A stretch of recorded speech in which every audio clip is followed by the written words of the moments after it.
خوش آمدید بچوں، JCERT کے ڈیجی اسکول میں آپ تمام لوگوں کا خیر مقدم ہے۔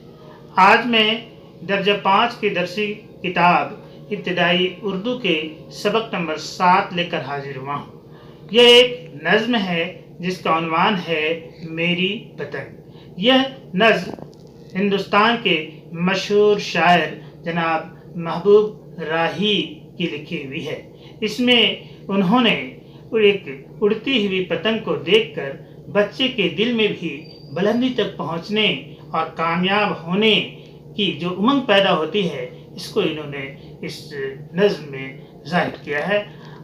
وہ کہتے ہیں کہ یہ پتنگ جس طرح سے پتنگ اونچائیوں کی بلندیوں تک پہنچتا ہے، ٹھیک اسی طرح سے کسی بچے پر بھی کی خواہش ہوتی ہے کہ وہ بھی اونچائیوں پر پہنچے۔ تو آئیے ہم لوگ نظم کو پڑھتے ہیں۔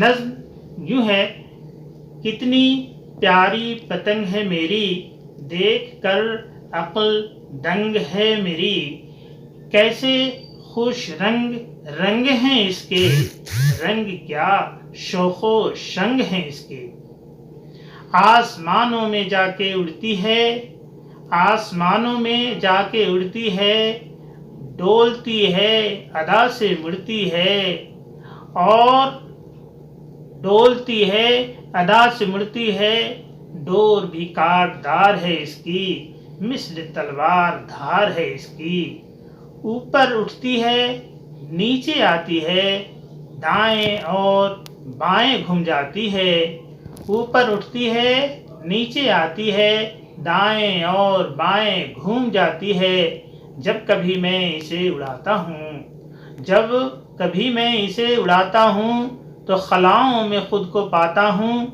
مجھ کو ایک دن بلند ہونا ہے، ہر کسی کی پسند ہونا ہے، تیز کرتی امنگ ہے میری، کتنی پیاری پتنگ ہے میری، تیز کرتی امنگ ہے میری، کتنی پیاری پتنگ ہے میری، کتنی پیاری پتنگ ہے میری، دیکھ کر عقل دنگ ہے میری۔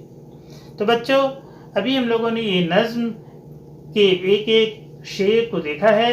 اب اس میں کچھ خاص جو مشکل الفاظ ہیں اس کی معنی کو جانتے ہیں۔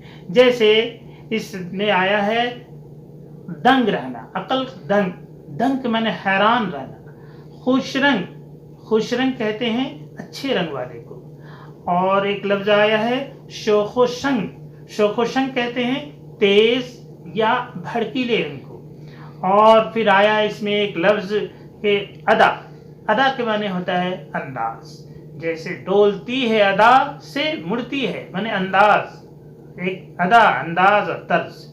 اسی طرح سے ایک لفظ آیا ہے کاٹدار کے معنی ہوتے ہیں دھاردار، اور مثل کے معنی ہوتے ہیں طرح یا جیسا۔ اسی طرح سے ایک لفظ آیا ہے اس میں خلا کہتے ہیں زمین کے وہ حصہ جہاں زمین کی کشش ختم ہو جاتی ہے، جسے ہم انگریزی میں اسپیس کہتے ہیں۔ ایک لفظ ہے بلند کے معنی اونچا۔ اسی طرح سے ایک لفظ آیا ہے امنگ کے معنی ہوتے ہیں خوش، ولولہ۔